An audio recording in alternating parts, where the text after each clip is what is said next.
All right, as promised on the 5 Rounds podcast, we've got UFC president Dana White, who we had in studio last time there was a big fight in New York, and now here he is again joining us ahead of this card in Brooklyn. Dana, thanks for taking some time today.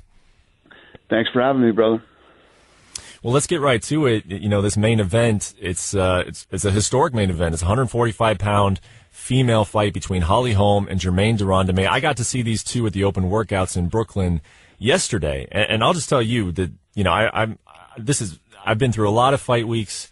I like to get the sense of, you know, fighters, their confidence level, how they're feeling, you know, if they're feeling any nerves the week of the fight. I got to say, Germaine de Randamie, and I know that this is just kind of her personality, but she is coming into this fight, it feels like, with absolutely nothing to lose. This was not necessarily an opportunity that she, you know, had seen coming on the horizon. She jumped at it, and she's very loose. Meanwhile, I think Holly Holm is feeling just a little bit of pressure because she's coming off of that 2-fight losing streak. She doesn't want her career to be defined by that win over Ronda Rousey. Is that sort of what you've sensed out of these two as well?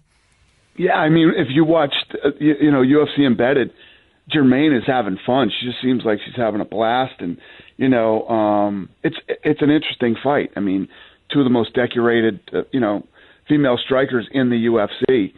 I'm looking forward to this fight. This fight should be fun.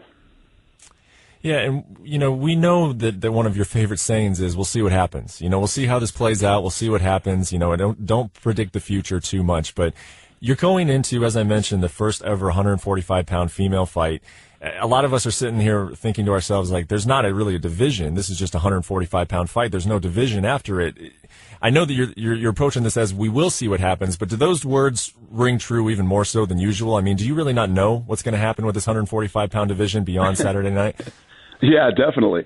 You know, we did this thing for we did this thing for I got Mickey Gall calling me on the phone right now. I have to give it to my guy. So we did this thing obviously because Cyborg was freaking out and didn't want to make, you know, 135 or 140. So we pulled the trigger. Then the stuff goes down with her and Usada, which is actually looking really good now, by the way. Apparently the three things that she has is what this medicine is used for. So it's looking really good. So it was looking bad for a minute. Now it's looking better. So we're in a good place. This fight's going to happen, and I truly believe that whoever wins this title on Saturday night will fight Cyborg for the title. Then from there, you know, you make another fight, you do this, and slowly but surely you start to build a division. Normally we're more, you know, things are more thought out, things are more planned out. For instance, we took that whole 115-pound division from Invicta, right? We bring them in, we put them on the Ultimate Fighter, and we crown a champion right there. You know, Yep. That's normally how we do things and how things are planned out, but this wasn't. So this is all a work in progress, and we'll see where we go from here. Yeah, it would be a little bit of a godsend, I got to believe, if Chris's situation has improved as you say it has. You know, and this is a story I've been following as well. You know, as she tested positive for the banned substance in December. What are you hearing from her camp? And I know that this is difficult sometimes when you're talking about medical records, but why all of a sudden a little bit of optimism that you might get Cris back sooner rather than later? Well, everything that I just said, the drug that she had taken, yeah, she should have immediately let USADA know about it. But, you know, it's legit. She was legitimately has these three separate issues, and that's what that drug is used for. And the doctors are saying it, and it's looking good for her. So yeah. I like it. Well, I like it a lot. Well, and you have Amanda Nunes, who has said, you know, I would love to move. You know, obviously she's got to defend her title a couple times, at least. And she's saying she would love to move up and like to fight for that title too. So, it's going to get interesting. We'll see how this thing plays out. And like I said, it's all a work in progress. Well, if Cris Cyborg does get cleared and you know, she avoids a suspension, she's able to come back, you know, let's just say this summer sometime, Are we positive that the winner of this fight wants to fight Cris Cyborg? I know that that's sort of how this fight came together, is that Holly was in negotiations about potentially facing her. Jermaine, was also in discussions about potentially facing her. But it also seems like when you talk to these two women, they both continue to mention bantamweight.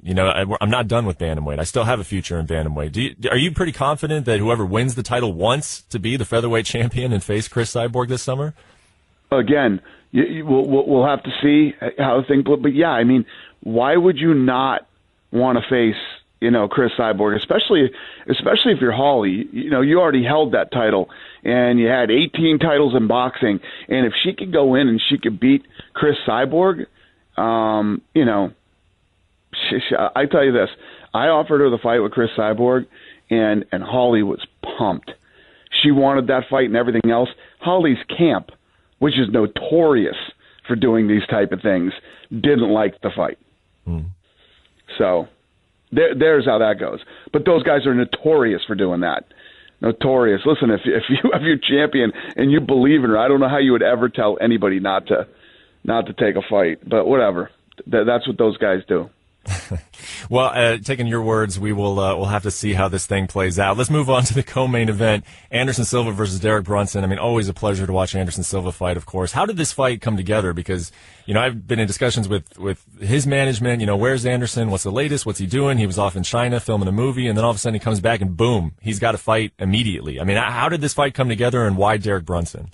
Yeah, he's been interested in fighting. He's been interested in fighting. They're both coming off a loss. Brunson is, they're both ranked either 7 or I think they're 7 and 8, and it's the right fight to make. I don't know if you saw Anderson weigh in today, but he looks awesome, man. He's in the best shape I've seen him in a while. Yep. One thing I wanted to ask you about Anderson, and I'm not bringing this up to suggest that the guy needs to retire. Clearly, he does not. I know that he's on a losing streak, but he still looks fast to me. He still looks explosive. He basically knocked out Michael Bisping, but then sort of got robbed of that victory because of the bell. He's still competing at a very high level, and I think he's got a good chance of winning on Saturday. But it did cross my mind as I was going back and handicapping this fight and looking at past fights. And I know that you and I have talked about this before, that it's just such a pleasure to watch Anderson fight, and he means something. I mean, he almost stands for something above just the sport in general. Just his place and everything that he was doing at the pinnacle of his career. He's a legend, and we're still watching him compete. What do you think is going to happen as he starts to get older? He's 41 years old now. If that moment comes, and when it comes, when it comes, that we're starting to see these hints of decline, I just wonder how you're going to react to that. I mean, all of us look at you as a promoter like, hey, if you should stop this guy fighting, like they're grown men, they're going to make their own decisions. But just based on who he is and everything that he's been, I mean, how will you treat the end of Anderson Silva's career if he's saying, I still want to go out? Just the other day on the conference call, he said he wants to compete for 6 or 7 more years. I mean, how do you think you'll approach that just because of the special case that he is? So if you look at the Cormier fight, so he moved up in that fight. He calls me up, to save the show, right? Comes in and fights Cormier. If there were 2 more rounds to that fight, yeah, very interesting. He hurt Cormier to the body bad. Yeah, he did. And he's still a guy who can compete with anybody. And listen, I'm the first guy that'll say fighting is a young man's game, 100%. And then you have, I don't think people appreciated the fact of, what he was still doing when he was 36 years old in the UFC. Yeah. And he's going in against Derek Brunson, who's obviously a very young, tough guy who hits hard. It's actually a very good fight. I have a feeling that's going to be a very good fight. What is it like? You run into Anderson Silva during fight week. How has it changed? I mean, he always seemed very jovial. He clearly is a guy who loves what he does. But you do wonder, like, if all of those title defenses, the pressure started mounting up. Now it seems like he really is truly in a great spot. He looks loose. Have you noticed that at all? Is there any change in Anderson now than maybe 5 years ago when he was defending the title over and over again? Is there any change in him as far as his abilities or his personality, and his attitude toward fighting? Yeah, just his personality. And then, even bringing up a separate point, when he fought Nick Diaz, I remember the press conference that night, he was saying that, maybe he would have to consider walking away, that he had to talk to his family. It just seems like now he's in a great spot. Like I said, he mentioned that he wants to continue fighting for 6 or 7 years. It almost feels like he's found his second wind in some ways. I mean, I guess, have you picked that up at all being around him? Yeah, well, no, he talks about it all the time. He says, this is what I love to do. I love going into the gym and trying to, I'm a martial artist. I love trying to be better than I was yesterday. And, that's his philosophy. And he loves to fight, man. It's just, I don't know. I think what you have to do in a case like his is take it, fight by fight. He's going to fight a young, really tough guy who hits hard, has knockout power on both hands, has great wrestling. We're going to find out, how good Anderson looks against this guy on Saturday night, and you take it on a fight by fight basis, Yeah. Yep.